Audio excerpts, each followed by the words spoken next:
post-term pregnancy and induction of labor. So it will not be a lecture. It will be a small group discussion. So everyone needs to be involved in it, and it has to be interactive, like we were doing our word postings. So can I hear anyone? Are you with me? You can message me that you are with me. I cannot hear anyone with me. So before starting the topic of post-term pregnancy, can anyone of you define what is term, what is preterm, and what is post-term? Can anyone define?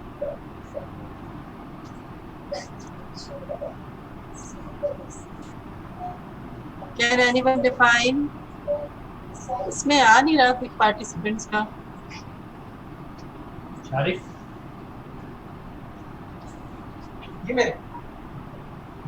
इसमें participants का वो नहीं आ रहा कुछ. Ma'am participant कितने आपको check करना? हाँ नहीं वो चैट में जैसे क्वेश्चन पूछ रहे हो ना nobody. पार्टिसिपेंट्स का ये आ गया. पार्टिसिपेंट आपके पास में 112 पार्टिसिपेंट्स हैं. आती रहेंगे, बढ़ते रहेंगे. कोई जवाब ही नहीं दे रहा ना उसको. नहीं मैडम, माइक सबको ऑफ होते हैं तो नहीं चैट तो ऑन होगी ना. Yes ma'am, chat on. कोई आंसर ही नहीं दे रहा.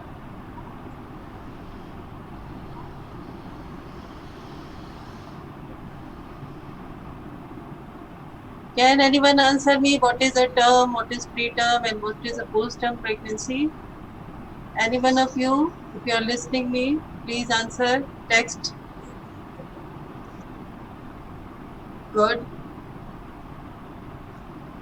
So Rafia Ibani has answered that preterm is until 37 weeks. Not actually 37 weeks, but it is till 36 weeks 6 days.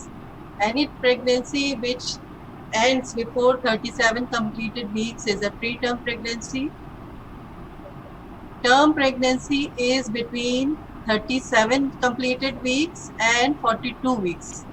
40 weeks is not a term pregnancy. So term is defined as from 37 completed weeks till 42 weeks of pregnancy. And so any pregnancy which goes beyond 42 weeks will be a post-term pregnancy. Yes, Bakhtavar has replied that after 42 weeks, yes, post-term pregnancy. If the pregnancy continues beyond 42 weeks, then it will be a post-term pregnancy.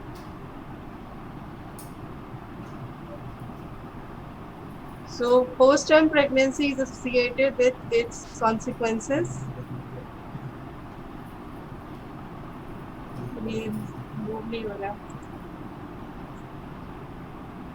So the objective of this discussion is that at the end of this discussion, everyone should be knowing that what is the definition of post-term pregnancy, what is the etiology and risk factors for it, and how can you diagnose a post-term pregnancy, what are the consequences of the post-term pregnancy, and how can we manage a patient who is presented with the post-term pregnancy, and what are the different methods of induction of labor.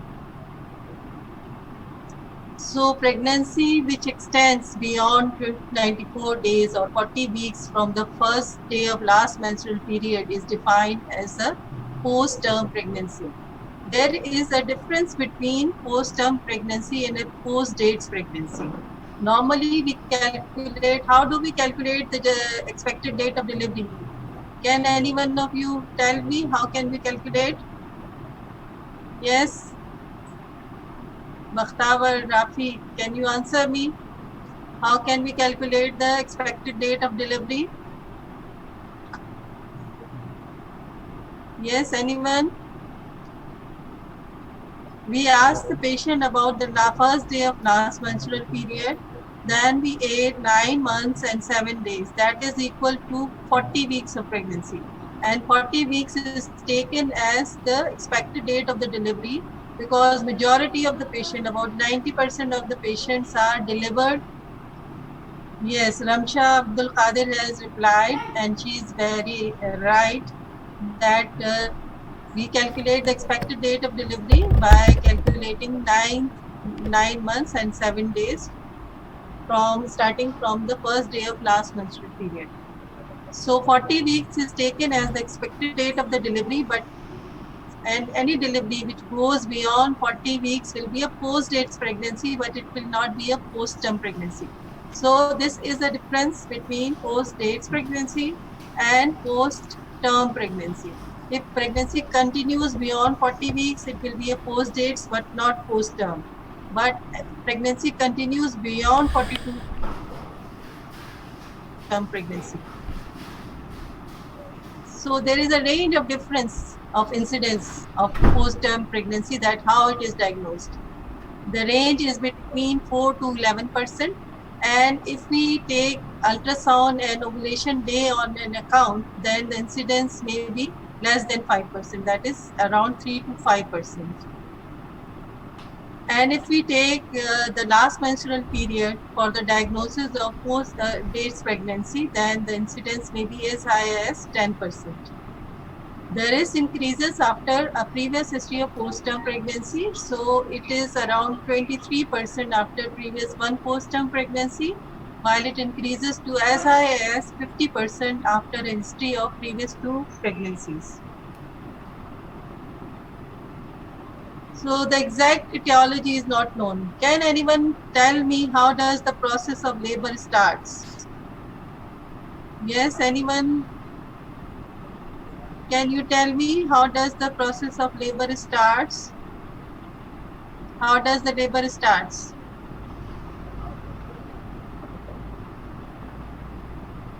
Yes, anyone can reply it, that how does the process of labor starts? Oxytocin receptors are increased at the end of the pregnancy. Yes, Gulrukh has replied that cervical effacement and shortening. Again, Shamila has answered the same. And Bakhtawar Khan has answered contraction of uterus with shortening of cervix. Cervical dilatation by Noshaba. Yes, a bit right. That at the end of the pregnancy, when there is a low concentration of progesterones, which has a direct relaxation effect on the uterus, uterine contraction starts, and the process starts with the shortening or dilatation of the cervix. Softening and shortening of the cervix is called the cervical effacement, which is the first process of the labor, and it may start few days before the onset of actual labor pains. So why does a labor go beyond 42 weeks? Exactly, it's not known. It may be a simple biological variant that some patients have prolonged pregnancy as compared to others. Other than studies have shown that cortisol plays an important part in the onset of labor. So any condition which leads to the deficiency of cortisol, like lack of corticotropin releasing hormone, may increase the risk of having a post-term pregnancy. And there was another study which showed that lack of nitrogen oxide release from the cervix may be responsible for a prolonged pregnancy, because this nitrous oxide causes the softening of the cervix and initiates the process of the labor. And it is also presumed that a low estrogen level in the pregnancy may also be responsible for this late onset of labor. The estrogen concentrations are usually high throughout the pregnancy, but in some pregnancy they may be lower than the norm. And yes, there is a definite genetic factor, and it has been found that the patients who are having post-dates pregnancy, they can have a family history of their mother having a post-dates pregnancy. There are certain associated factors. Can anyone of you to tell me what are those factors?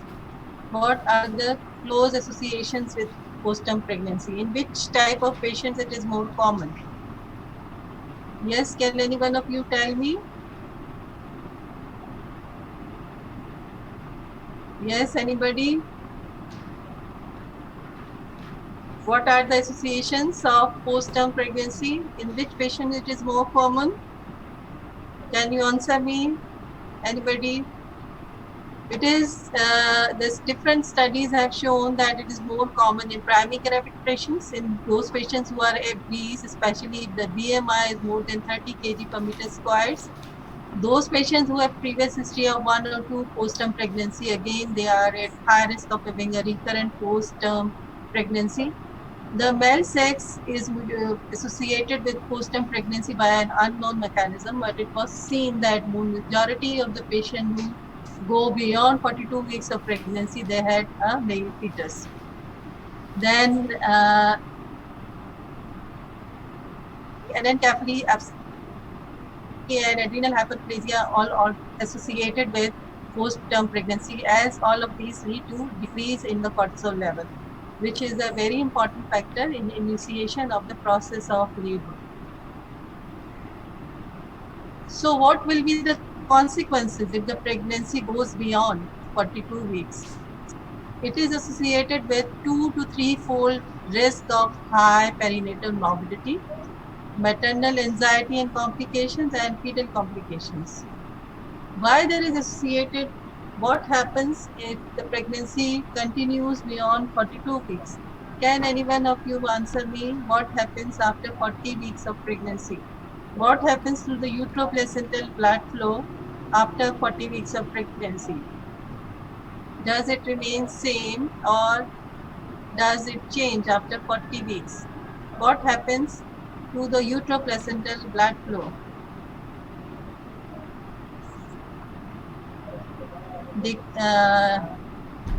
Yes, Aiza Shantul has replied that it decreases. That is correct. Yes.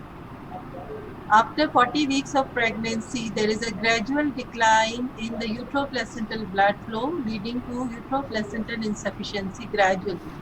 So that is the risk, increases the risk to the fetus before or after labor. So the prolonged pregnancy or the postpartum pregnancy may result in labor dystocia. Usually these labors are either, if they are spontaneous or induced, they are usually prolonged labors.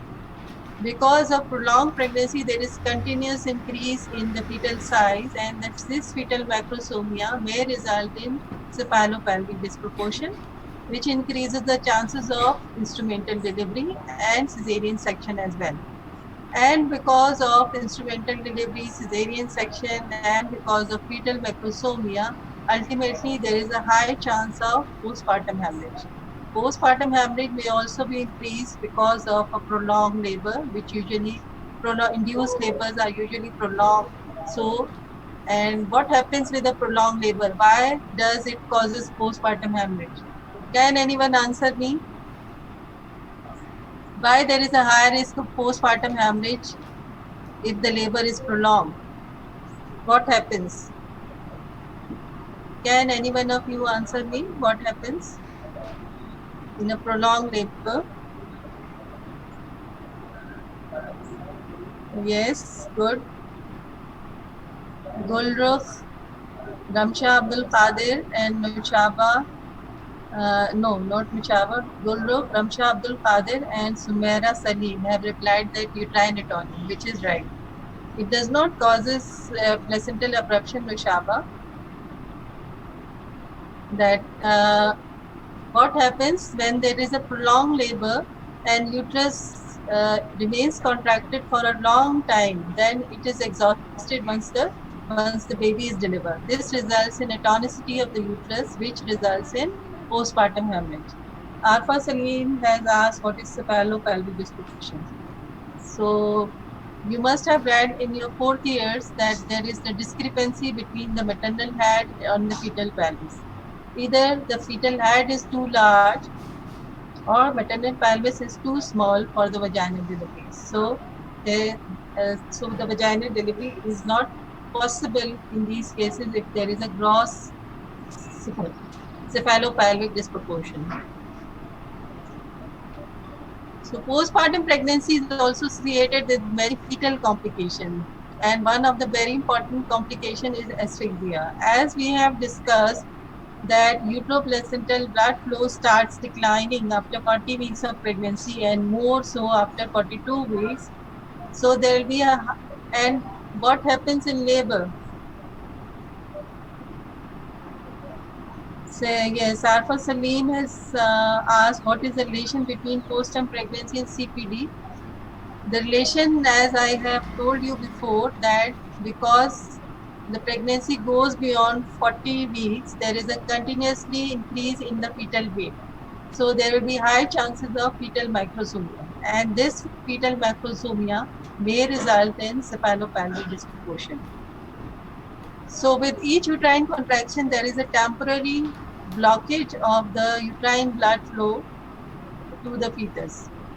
And this increases if there is a uteroplacental insufficiency. So there will be more chances of hypoxia or asphyxia in patients who present with postpartum pregnancy. Meconium aspiration syndrome is another very important complication. Can anyone tell me what is meconium aspiration syndrome? Yes, anybody? Ramsha, Nushaba, Sumaira, anyone of you or any other people who want to answer what is meconium aspiration syndrome and what is meconium and how it is possible in these patients?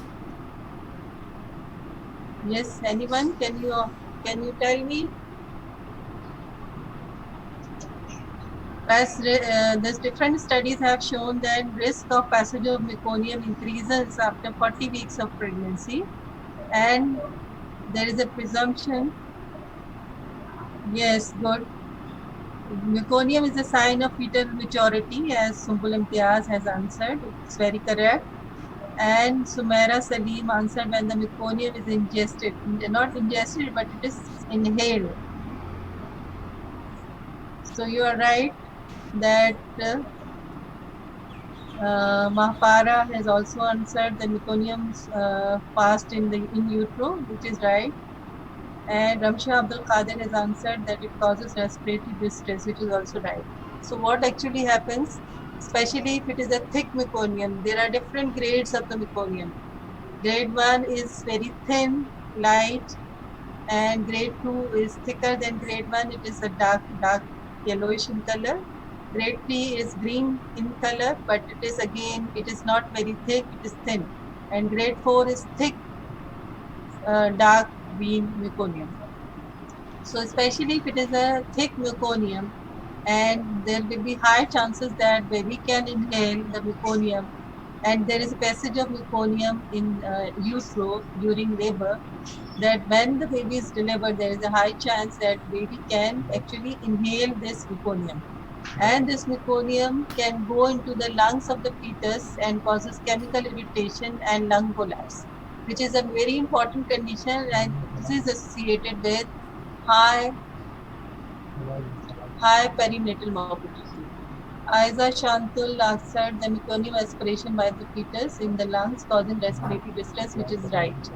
So this causes respiratory distress in the fetus, lung collapse, and may result in fetal mortality. It is associated very high, as high as 40 to 50% rate of mortality is associated with meconium aspiration syndrome.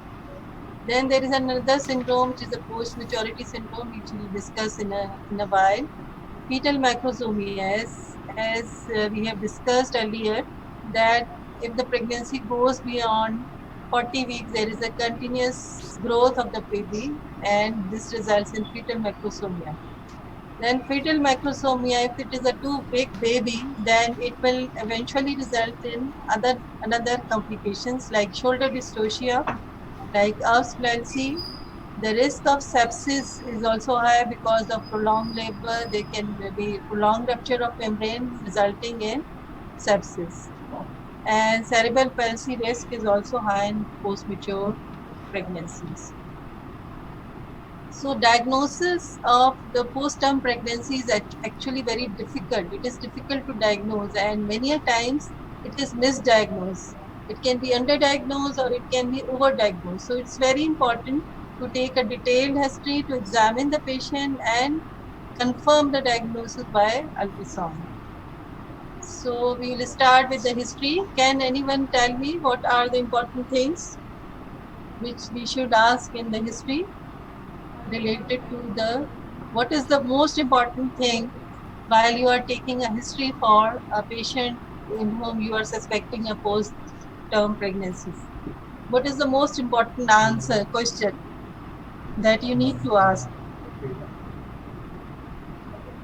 Yes, Noshabaka and Ramsha Abdul Qadir has correctly said that accurate last menstrual period. And Noshaba has said to estimate the expected date of delivery. Again, correct. Tareen Tariq answered previous history. Previous history of what? And Chantul has again said expected date of delivery. Yes. So accurate LMP is the most important question which need to be asked, because many a times patients do not remember their last menstrual period.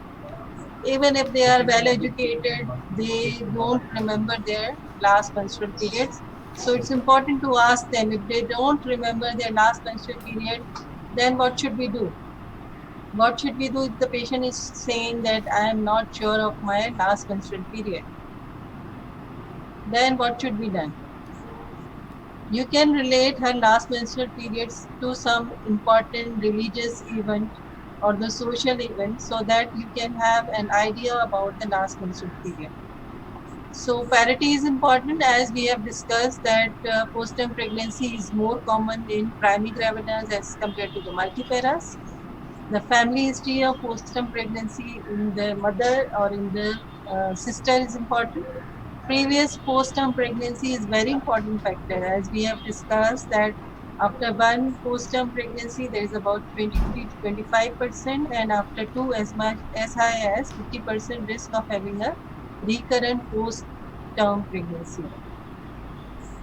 So accurate last menstrual period is the single most important factor to calculate the expected date of delivery and the gestational age of the patient. Then when you are asking about the last menstrual period, another important thing is to ask about the regularity of the cycle. If the cycles are regular, are they ovulatory or anovulatory? Is she lactating her baby? That is again a risk. That is again misdiagnosed of post-stage pregnancy, because the conception can actually be delayed in patients who are having lactation, and they can have lactational amenorrhea as well. And if the patient is having oligomenorrhea, she's having prolonged cycles, like patient with PCOS, again, you can misdiagnose post-term pregnancy, because pregnancy actually occurred after some delay, because the ovulation is delayed in that patients. So you can ask about when did she perform her first pregnancy test. That can give you a clue about her last menstrual period as well. And was she using any contraception before? Because especially if she was using OCPs, or if she was using any injectable contraceptives, that can result in anovulatory cycles, and that can result in misdiagnosis of post-term pregnancy. Then after history, examination is important. Up to 12 weeks of pregnancy, uterine size accurately correlates with the gestational age. Then at 20 weeks, the uterus is usually found at umbilicus. So you can count her last menstrual period if you have examined the patient in first trimester, or at 20 weeks when the umbilicus is at 20 weeks. When the uterus is at umbilicus, that is equal to 20 weeks gestation. Then the fetal heart sounds are first audible on Doppler between 12 to 13 weeks of pregnancy, which can again help you in the diagnosis. And by the stethoscope, you can auscultate the fetal heart sound between 18 to 20 weeks of pregnancy. Quickening is another important event which helps in the diagnosis of the estimation of the gestational age. In primary gravid patients, the quickening usually starts between 18 to 20 weeks, and in multi-gravid patients, it can start earlier on, that is between 16 to 18 weeks of pregnancy. Then how can you confirm, what is the method of confirming the diagnosis of post-term pregnancy? Which investigation is most helpful of a post-term pregnancy? Symphysiofundal height. Sumera Salim replied, symphysiofundal height. After 20 weeks, symphysiofundal height is not reliable for the estimation of gestational age, and it varies in patient to patient. Ramsha Abdul Qadir answered about the history that try to make remember with some relation to events, which is correct. And Alima Fatma has replied, dating scan, Sumbul Imtiaz ultrasound, Ariba Minhaj ultrasound. Yes, dating scan. What do you mean by the dating scan? Which scan is called a dating scan? And which parameter do we see on a dating scan? First trimester ultrasound is called a dating scan. And yes, very good. CRL answered by Gulrukh Meena Khan, which is correct.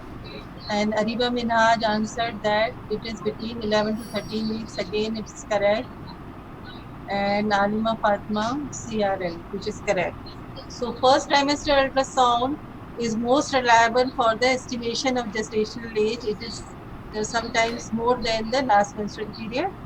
What do we see? We see the CRL, crown run length, and can be done as early as 7 weeks till 11 weeks. It is the most reliable one. And it gives only a difference of not more than 3 to 4 days. In the second trimester, biparietal diameter can be seen between 18 to 20 weeks of pregnancy, but the reliability is less as compared to the first trimester, and it can give a difference of plus minus 1 to 2 weeks.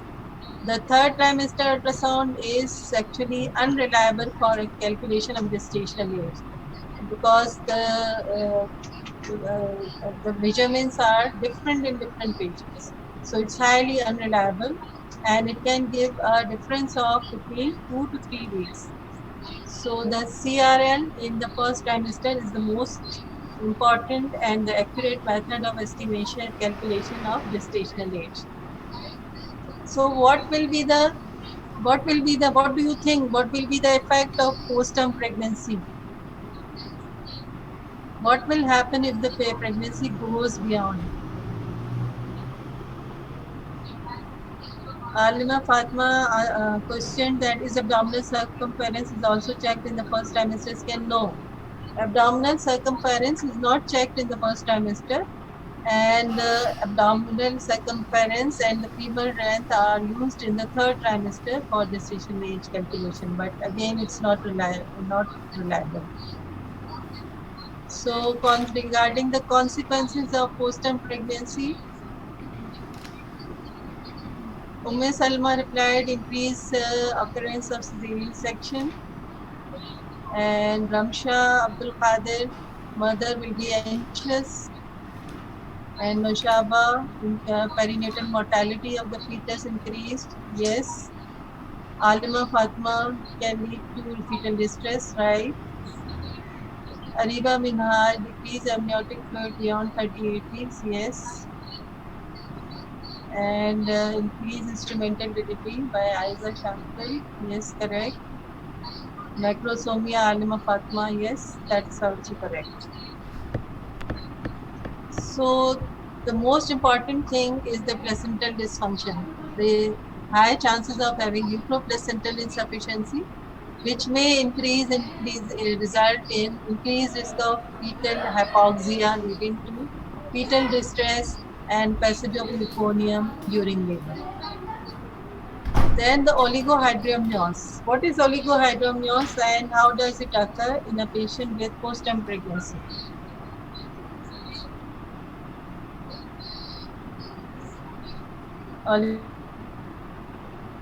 Yes. Is amniotic fluid beyond 40 weeks. Alima Fatma, less amniotic fluid. Yes, correct. Oligohydramnios is the decreased amniotic fluid. What is the reason? Amniotic fluid usually constantly keeps on rising around 32 to 34 weeks, and after 36 weeks, there is a gradual decline in the amniotic fluid. And if the pregnancy goes beyond 40 weeks and it goes beyond 42 weeks, there are high chances that the patient will be having oligohydramnios. So when there is a decreased LICR, then what will happen? There will be more chances of cord compression once the patient goes in labor. And as we have discussed that there will be chances of fetal macrosomia as well. The passage of meconium again is a sign of fetal distress, and because of all these risks of fetal distress, cord compression, macrosomia, there will be a high cesarean section rate and instrumental delivery rates in patients who are having post-stage pregnancy. So this is a picture of amniotic fluid. Can you see a pocket here? This is a pocket of the amniotic fluid. Can anyone tell me when we diagnose oligohydramnios? What is the level? At what AFI we can diagnose called oligohydramnios? What is the cutoff value for oligohydramnios? Yes, can anyone tell me? You can see this black area. This is the amniotic fluid. And what you can see here, this is the fetus. This is the fetus all lying here. And there is very little amniotic fluid, very little black area in some areas only. So this is a picture of oligohydramnios. Sumbul Imtiaz very correctly said that if the maximum vertical pool is less than 2 centimeter, then we'll call it as oligohydramnios. Ramsha Abdul Qadir and Alma Fatma have said that less than 5. Yes, their amniotic fluid index is less than 5 centimeters, then we call it as oligohydramnios. How do we take amniotic fluid level? Yes, Aiza has said correctly, amniotic fluid level less than 5 and a pocket, deepest pocket less than 2 centimeters. That is used for the diagnosis of oligohydramnios.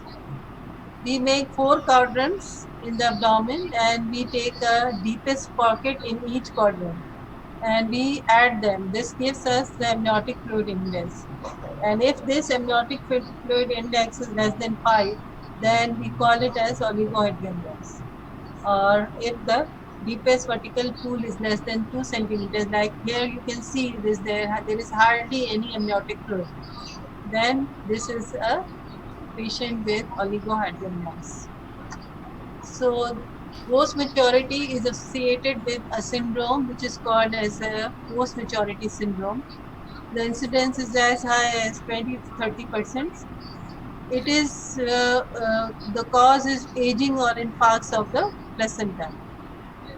If the pregnancy goes beyond 42 weeks, there are placental infarcts which are present and which result in this post-maturity syndrome. In the general appearance of the skin of the baby is wrinkled and it is patchy, and usually there is a peeling of palms and soles, and you can see the nails going beyond the nail bed, and the body is usually long and thin, and the face is old and worried faced like old man. Old man face is also being used. So how to manage a patient with post-date pregnancy? How can we manage it? How do we manage a patient with post-date pregnancy? Evaluation is very important, in which we need to know the risk factors for the pregnancy. Then pelvic assessment is important, Bishop scoring, and then to decide either go for expectant management, that leave the patient on its own so that she can go on spontaneous labor, or perform the induction of labor. So can anyone tell me how do we do the patient evaluation? We have already discussed about the history and examination. Can anyone tell me that how can you evaluate a patient who presents to us with a post-term pregnancy? How will we evaluate her? Alima Fatma, evaluate and labor induction is correct. But how to evaluate? How will we evaluate the patient? For evaluation, we need to take a detailed history. So what questions will you ask in history? We have already discussed it in the beginning that what should be asked in history. So yes, tell me what will you ask in history and what will you examine in the patient?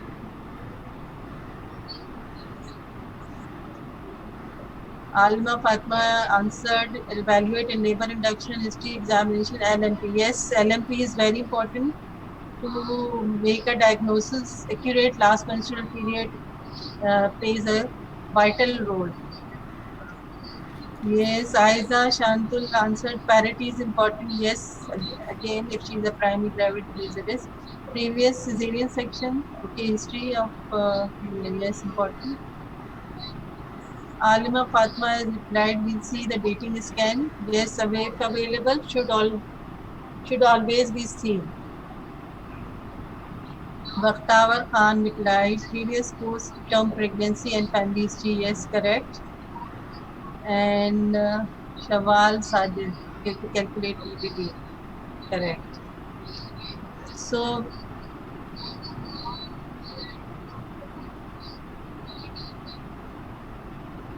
so we'll start with the history. In the history, we need to ask about last menstrual period. The accuracy should be uh, confirm if she possesses any first trimester dating scan, which can confirm her last menstrual period. Then you'll ask about her previous, if she is a multiparous patient, any previous history of post-term pregnancy, family history of post-term pregnancy, and what else needs to be asked? Any comorbids, like if a patient is having a medical disorder, like if she is a diabetic or if she is hypertensive, then you need to immediately intervene. So it's important to ask about any comorbidities. So then we will confirm the diagnosis usually by last menstrual period or most accurately by the dating scan if it is available. So risk factors other than the post-term pregnancies is important to evaluate, like any other medical disorder or if she is having diabetes or hypertension, if it is controlled or uncontrolled. And you need to exclude the contraindications for vaginal delivery. If she is a patient who is not fit for the vaginal delivery, then you will not go for further continuation of pregnancy. So what will you do on the examination of the patient? What will you examine?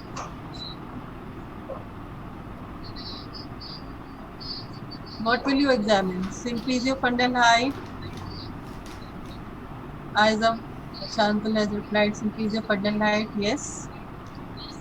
You have to mention this, measure the symphysial lie. Gulrukh Fatma correctly said yes, lie is very important because if she is having oblique or transverse lie or breach, then she does not, then she will be requiring a cesarean section.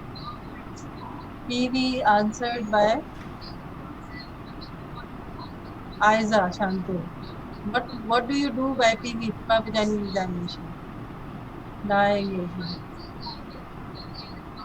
Shawal Sajid again said presentation. Yes. So you need to weight the patient, look for any edema, look for hypertension, you will check her blood pressure. Then you will do the abdominal examination, you will check the symphysial fundal height, lie of the baby. If it is a sphalic presentation, then you need to check for the engagement of the fetal head. Is the head, how much of the head is palpable abdominal? That is also important for the further management of the If she is a patient who is having a high head, which is in which whole of the head is palpable abdominally, she can be having some element of spinopelvic disproportion. Then you will also check for the amniotic fluid volume and expected fetal weight. With experience, you may have some idea about the expected fetal head weight on abdominal examination, and important thing is to auscultate the fetal heart sounds. Then vaginal examination is important. What what do we check in the vaginal examination? We actually see the Bishop scoring, which we will discuss it later on, and pelvic assessment is sometimes yes, Bishop scoring, Ramsha Abdul Qadir is correct. Yes, station by Sunbul Imtiaz, you can see that how much cervix is dilated, what is the station of presenting part, and what is the state of the cervix, as answered by Aiza Shantul. Yes, it is important to see the cervical effacement and shortening, that is the cervix effaced or uneffaced, and that will help you to further manage the patient. Then before going further, cardiotocography should be done. In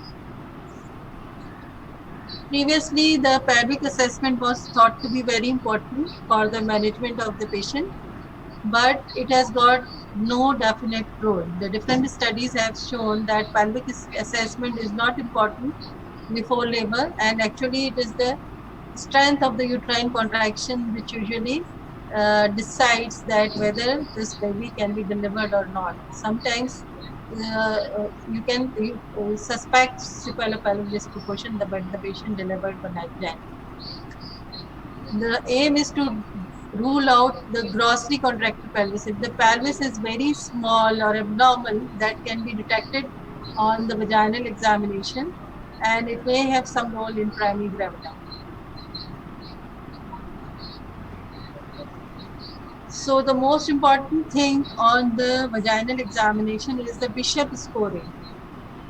So here you can see a table of the modified Bishop scoring, which has got 4 components: cervical dilatation, station, consistency, and the position of the cervix. So cervix can be undilated, it can be 1 to 2, 3 to 4, and more than 4 centimeters. Station can be very high, like -3, can be -2, it can be low, like -10, or sometimes below 0. So they are scored accordingly, according to the findings. The consistency can be firm, medium, and soft, and the position of cervix can be posterior, middle, or anterior. Previously, the length of the cervix was also used in the Bishop scoring, but in the modified Bishop score, the length of the cervix is not used. So if a patient's Bishop score is less than 5, it means that the cervix is unfavorable and it is unripened.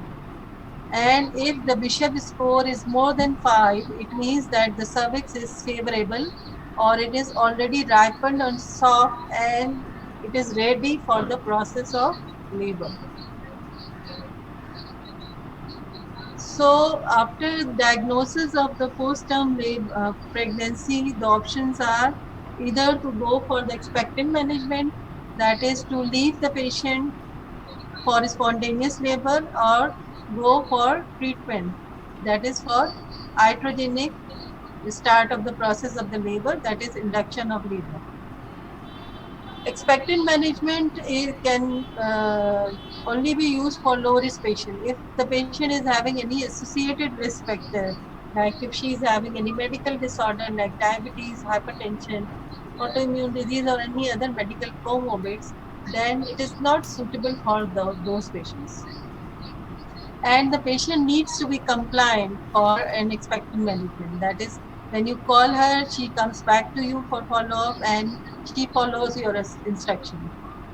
And if the patient is not willing for induction of labor, after all your counseling and explaining that there will be more chances of having uteroplacental insufficiency, fetal distress, and risk of meconium aspiration, in pregnancy continuing beyond 42 weeks, and if she does not agree, then you cannot force her.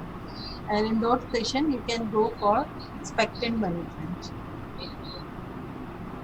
If you are continuing, so how will you manage a patient for expectant management? What should be done?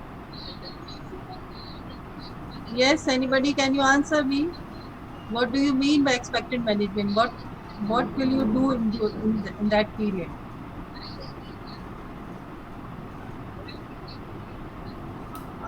Ramsha Abdul Qadir has replied close observation. What do you mean by close observation? Ariba Minhaj monitoring. Which monitoring? Gulrukh Meena, more frequent visits, okay.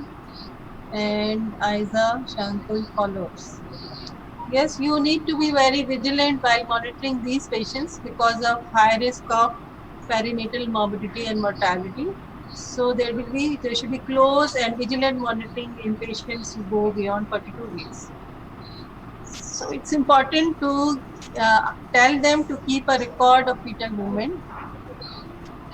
Monitoring of mother and baby, Ramsha Abdul Qadir. Yes, you have to monitor both the mother and the baby because the studies have shown that postpartum pregnancy is also associated with hypertension. So you need to examine both the mother and the fetus. You ask the patient to have a record of the fetal movements at home, and on each antenatal visit, you will check her blood pressure, you will check her weight, you will check the fundal height, you will auscultate the fetal heart sound, you will see the amount of liquor. And these patients require twice weekly ultrasound. Why twice weekly ultrasound? What was the reason of doing ultrasound? What is the reason of doing ultrasound, twice weekly ultrasound in these patients?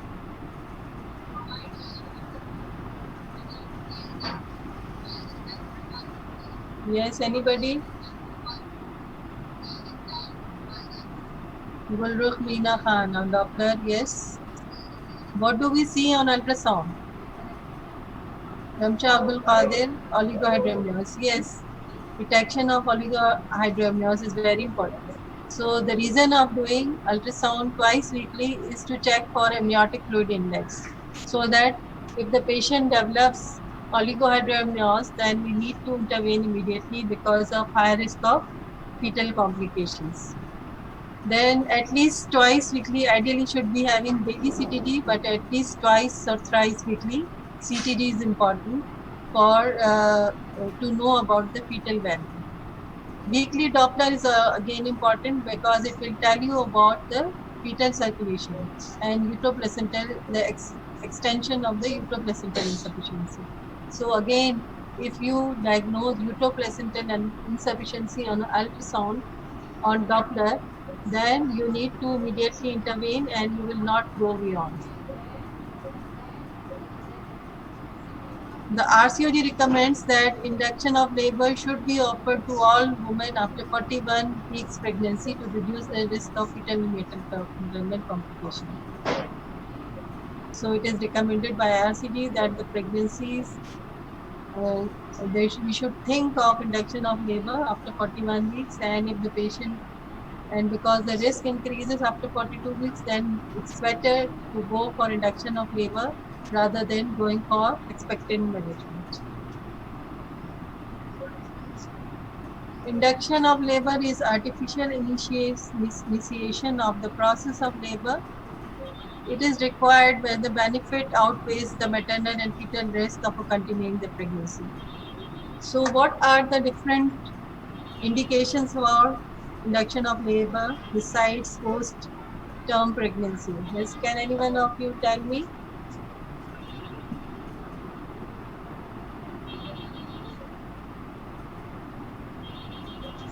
Yes, anybody? Ramsha, Aiza, Gulro, can anybody tell me what are the indications of induction of labor? In which cases we need induction of labor? Yes, of course, the post-term pregnancy is the most common indication for induction of labor, but there are some other indications as well. What are those?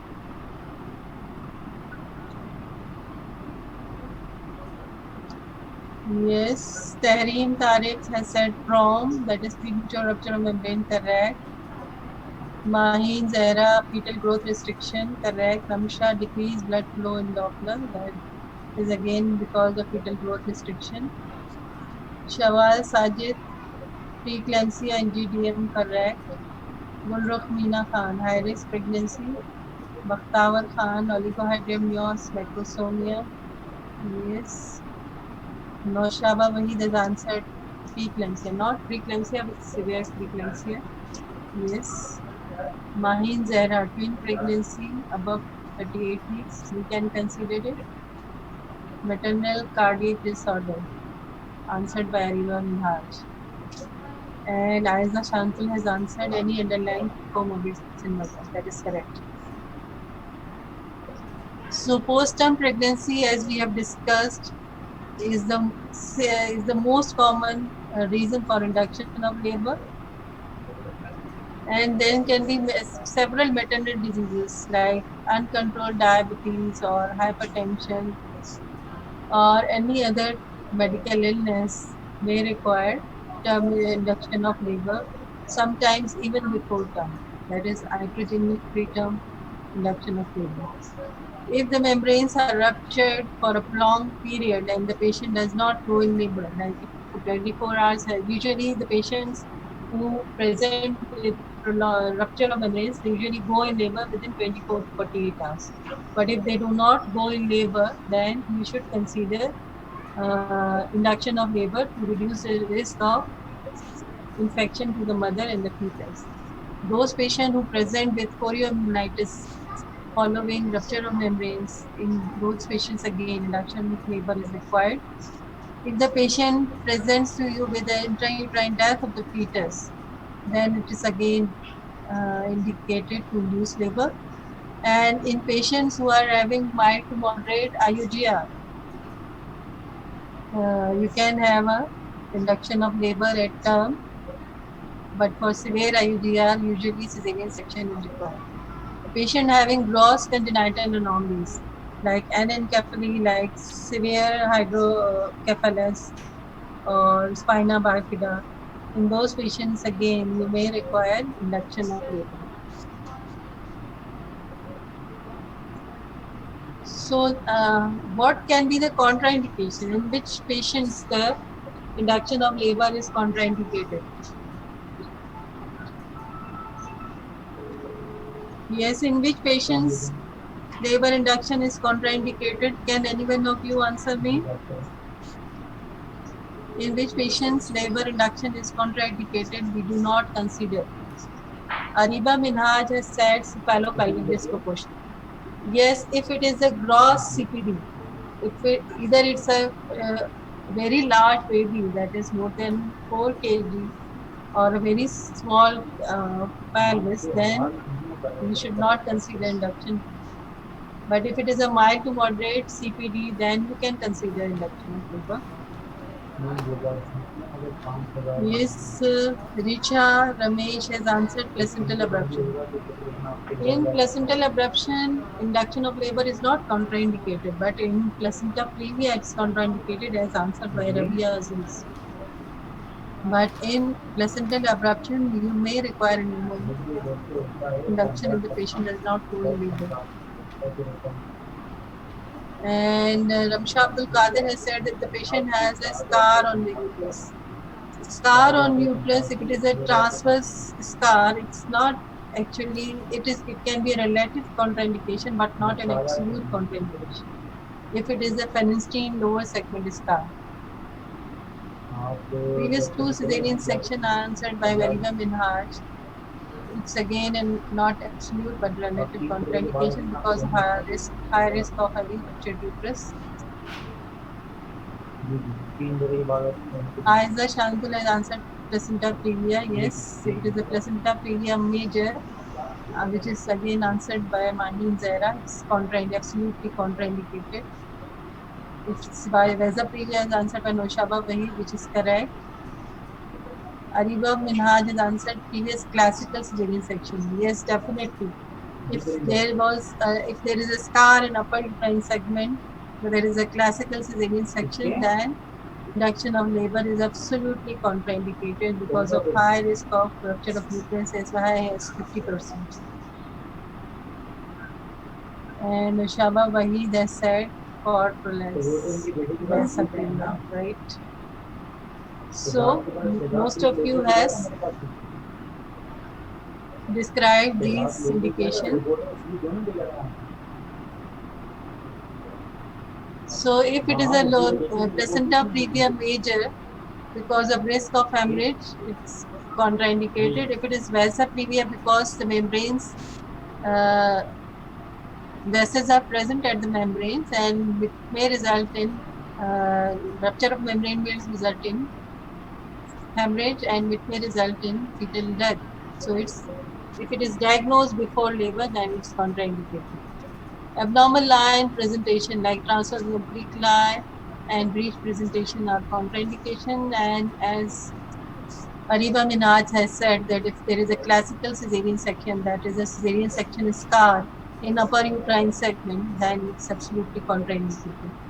If there is a scar in lower uterine segment of fenestrial scar in the lower uterine segment, then it can be considered, but the chances of rupture of scar will be there.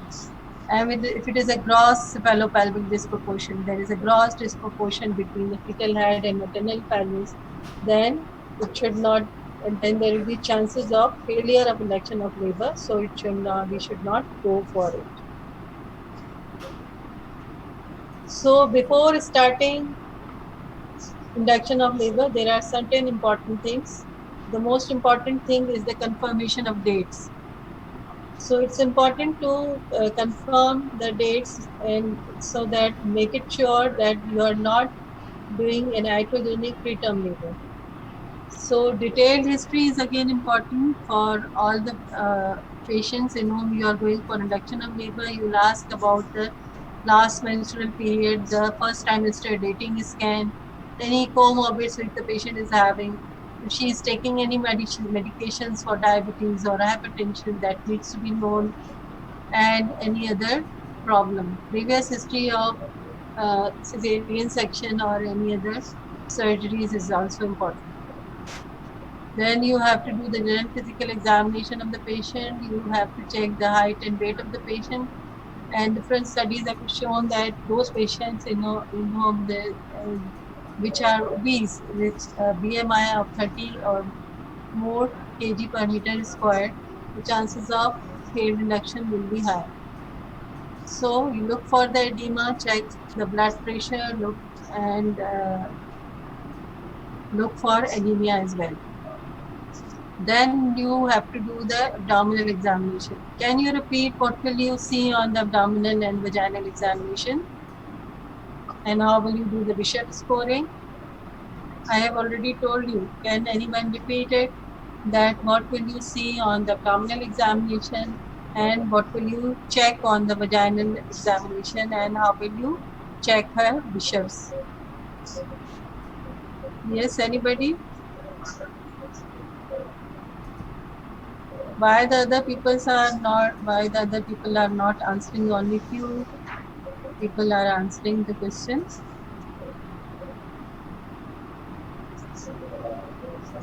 Yes, Ramsha Abdul Khadir has answered. We'll look for the station and Bishop scoring on vaginal examination. Good. And Aiza Shantal has said on abdominal examination, symphysis fundal high, lie, and engagement. Very good. That's correct. And Ramsha Abdul Qadir has answered lie on abdominal examination. Yes. So on abdominal examination, you have to check the symphysiofundal height. Then you will look for the lie and presentation. And if it is a cephalic presentation, then you need to check the engagement of the fetal head. Like how much of the head is palpable abdominally. Have an idea about with bimanual examination, you will have an idea about the amount of liquor and expected fetal weight. And at the same time, you have to look for the fetal heart sound by auscultation. Then you will do the vaginal examination for Bishop scoring. In Bishop score, you need to check for the consistency of the cervix. Is it soft? It is medium? Is it firm? Is it anterior or middle or posterior? And how much the os is dilated? Is it undilated or dilated? And how much dilated? And what is the station of the presenting part? Is it a high station -3, -2? Or it may be low like 0, -1, or sometimes below 0 station. So by doing this, you will know the bishop scoring, and this will help you to decide about the method of induction of labor.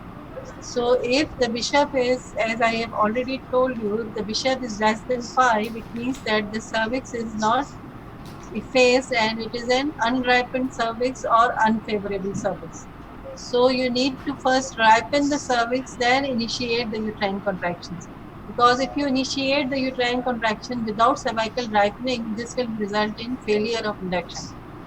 And if the cervix is already ripened and the bishop is more than 5, it means that you can do induction of labor without ripening of the cervix by initiation of the uterine contractions only. So there are different methods of induction of labor. It can be a mechanical induction, it can be a medical induction, or it can be a surgical induction.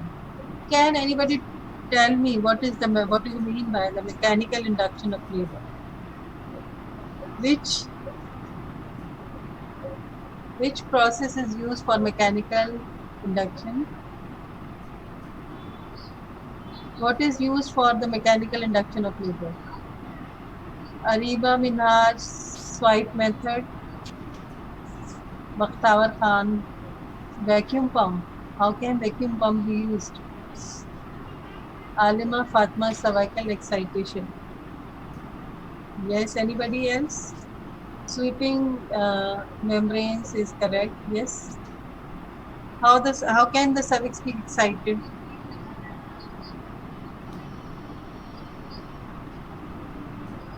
Yes.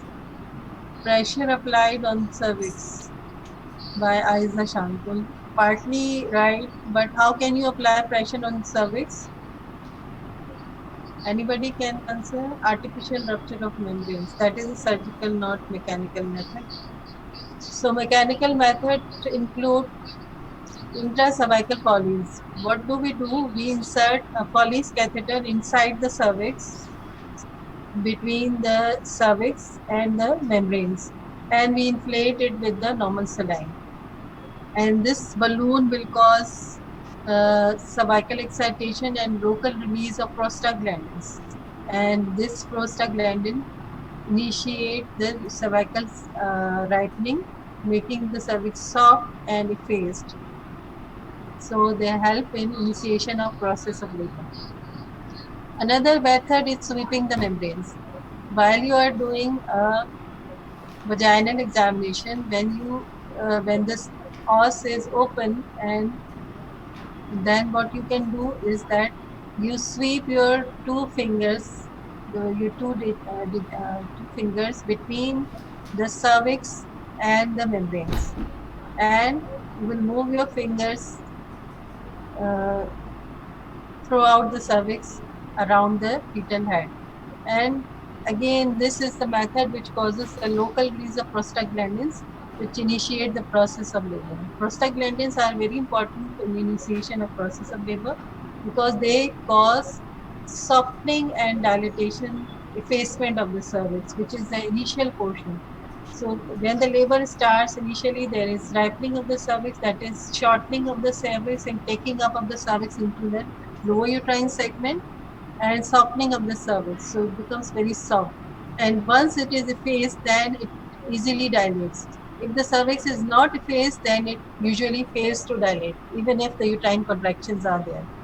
So these mechanical methods, they work by local release of prostaglandins at the level of cervix. Then there are medical methods that can be used, that you can use the prostaglandins and you can use oxytocin. If the bishop is poor, it is less than 5, then you need to first use the prostaglandins for cervical lightening. And prostaglandin, yeah, what are the different routes of using prostaglandins? What are the different types of prostaglandins that can be used and how it can be used?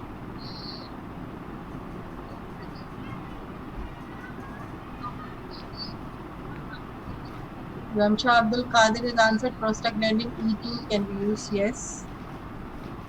And Chantal, Aiza Chantal has also answered prostaglandin E2, yes. Bakhtawar Khan again prostaglandin E.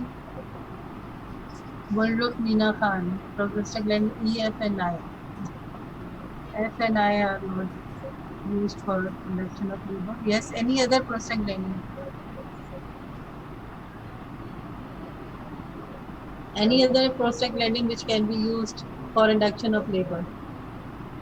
Prostaglandin E2 can be used for induction of labor. It can be used in the form of pastilles, or it can also be used in the form of gels which are applied vaginally.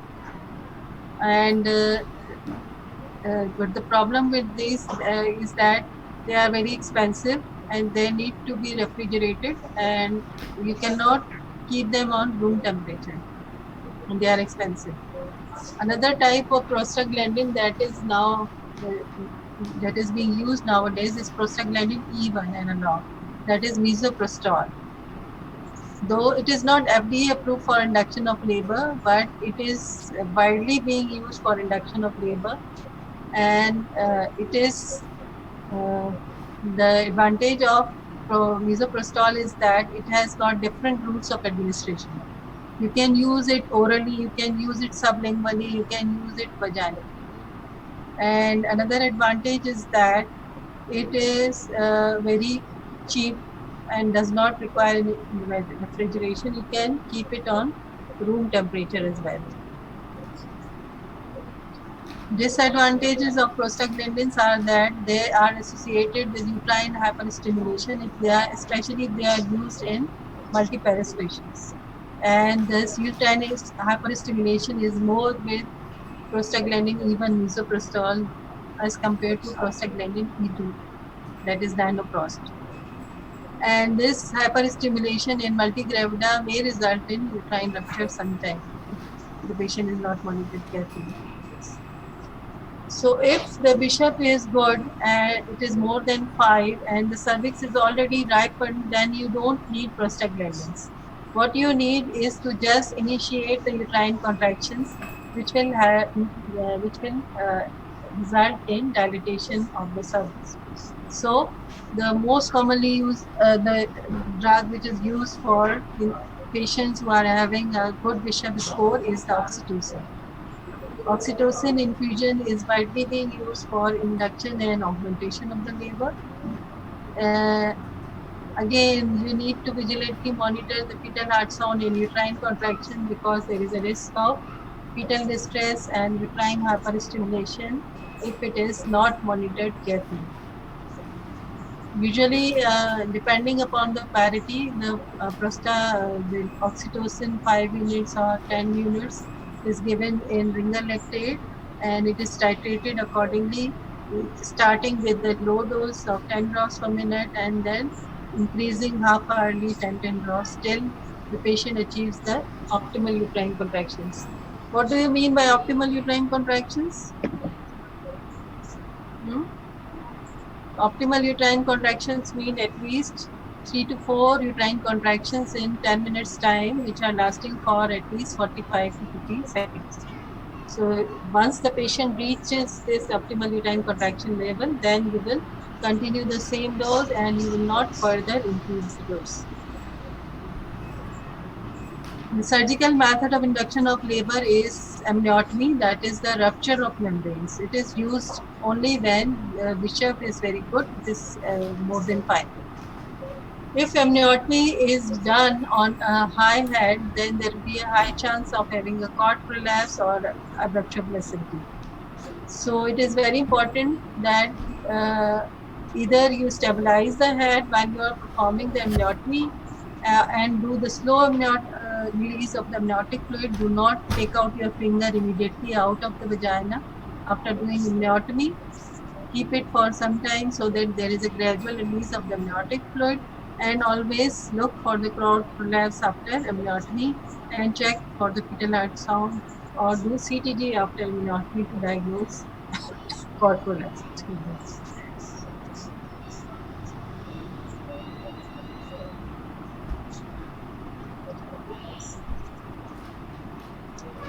So when we go for induction of labor, the monitoring is intrapartum monitoring is very important because induction of labor may result in fetal or maternal complication. So continuous electronic fetal monitoring by continuous CTG is advised for those patients in whom you are doing induction of labor. Adequate analgesia is again required. Ideally, an epidural should be given if available. Otherwise, whatever is available, either in the form of nitrous oxide or NSAIDs, whatever is available, opioid analgesic, whatever is available should be given to the patient. Adequate hydration and ambulation is also important. It's important to give a good care of the patient. Ideally, there should be a one-to-one care, and different studies have shown that if you provide adequate care during sympathetic care during the process of labor, the chances of having vaginal delivery are increased.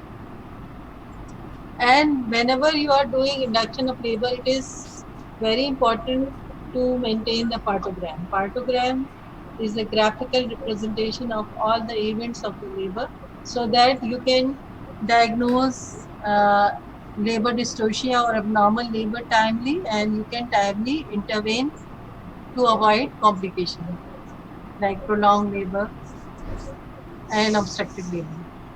Early amniotomy is usually recommended in all patients with induction of labor. Why do we do early amniotomy? What is the reason of doing early amniotomy in induction of labor? Because we want to see the color of liquor. If the liquor is clear, this is reassuring. But if the liquor is meconium stained, then we again have to be very vigilant and we have to expedite the labor to reduce the chances of meconium aspiration syndrome. Vigilant monitoring of the uterine contractions and fetal ultrasound is very important. And the very important thing is that when you are performing induction of labor, and pediatrician should be informed and ideally should be present at the time of delivery of the fetus.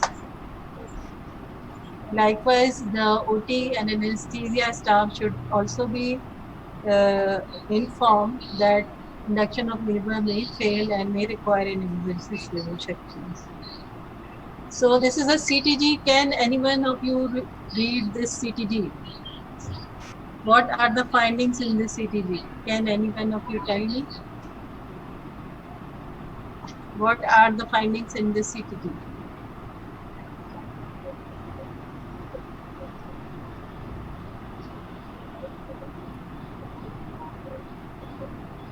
Yes, anybody?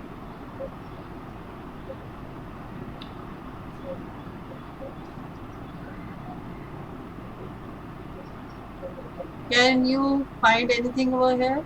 Is it normal? Is it abnormal? What is it? What type of CTG is this? What are the findings?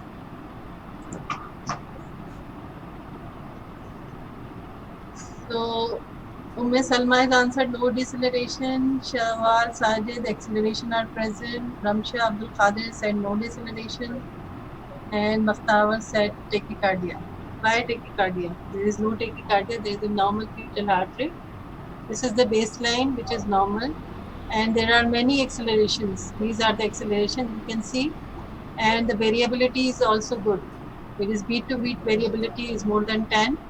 And there are many accelerations. The baseline line is normal and there is no deceleration.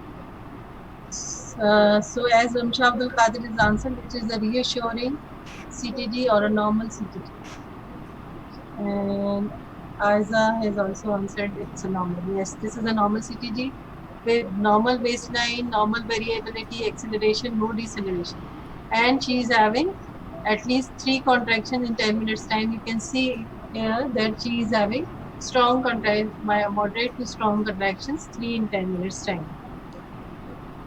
So I will show you in another CTG.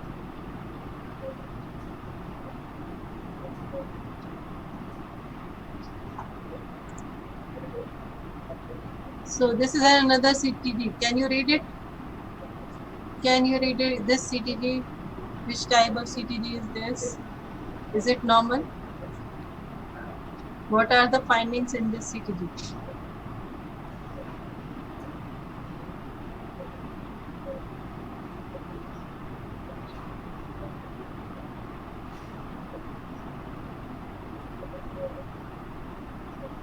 Yes, is it a normal reassuring CTG? Can you read it? What type of CTG is this? This patient is again having contractions at least 3 in 10 minutes time. Is one moderate, another moderate, and third one is a strong one. Here this first is strong, this is mildly moderate, and this is mild. 3 contraction in 10 minutes time, that is of different intensity. Yes, is it a normal CTG? So Gulrukh Meena Khan has answered late decelerations. Very correct. So you can see that in this CTG there are multiple decelerations. Multiple decelerations. Some are coinciding with the contraction, but majority of them they are not coinciding with the contraction. They usually start at the end towards the end and they are continue after the contraction is stopped. So this is a pathological CTG. Although the variability is normal, but she's having deceleration, multiple decelerations. So this is a pathological or abnormal CTG.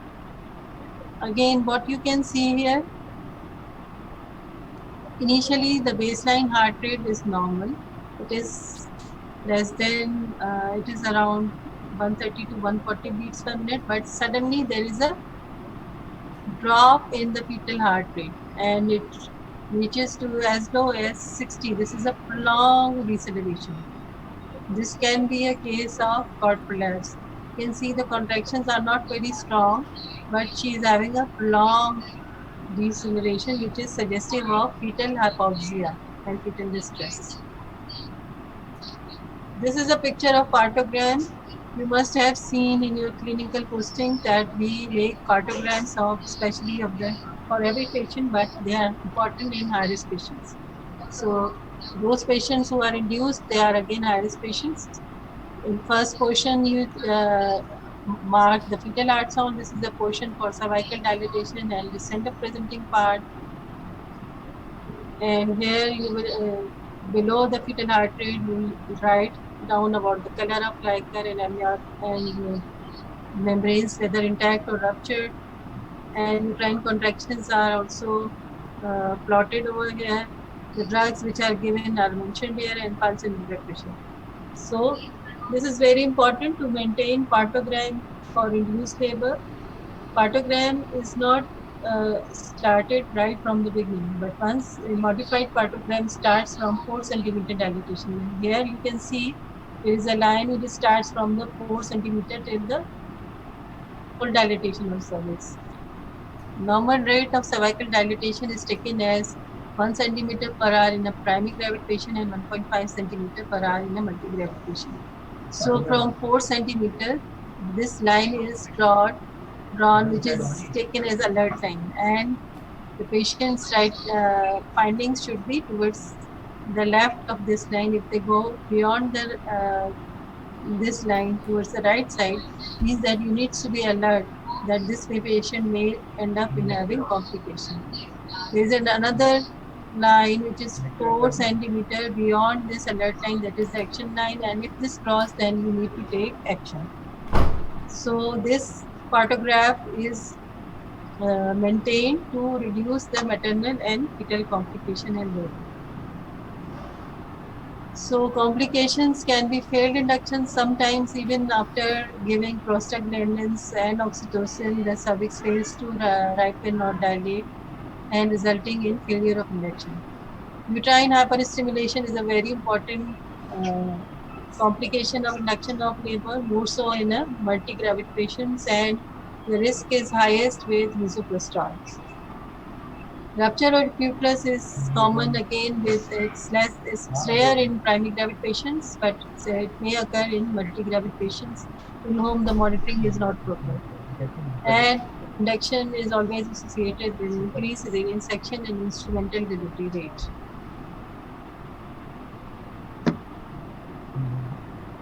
So, in conclusion, the postpartum pregnancy is a high-risk pregnancy. Accurate estimation of gestational age is the key to the management of these patients, and it is always associated with increased risk to the mother and the fetus.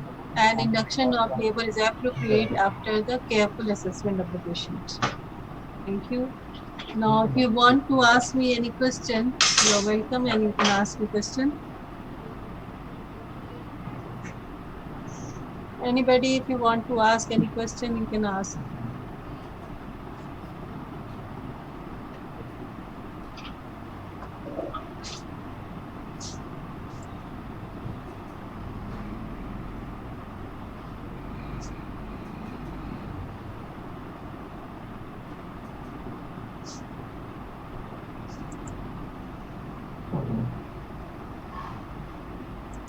So did you find this class helpful for you all or not? Thanks, Ramsha, for great comments. Hope that you must have learned something out of it, and always try to read before the class so that you can actively participate in the class and it will help you in your studies. Gulrukh Meena Khan has asked what for amniotomy, what are the precautions to be taken along with gradual remove the finger? It is better to do amniotomy once the head is engaged, because when the head is engaged, the risk of abruption and the prolapse of cord is reduced, because there is the sudden decompression of the uterus, that is a sudden loss of amniotic fluid, results in both these complications. So what you can do, if you need to do amniotomy on a high head, what you'll ask one of your colleague to stabilize the fundus of the uterus and to stabilize the head down and push it down so the head comes down, and then you perform the amniotomy and you do the gradual decompression, gradual release of the controlled release of the amniotic fluid during the procedure, and do not take out your fingers immediately. Time हो And गया ideally should have a CTG before and after the procedure. Time हो गया madam Okay, thank you.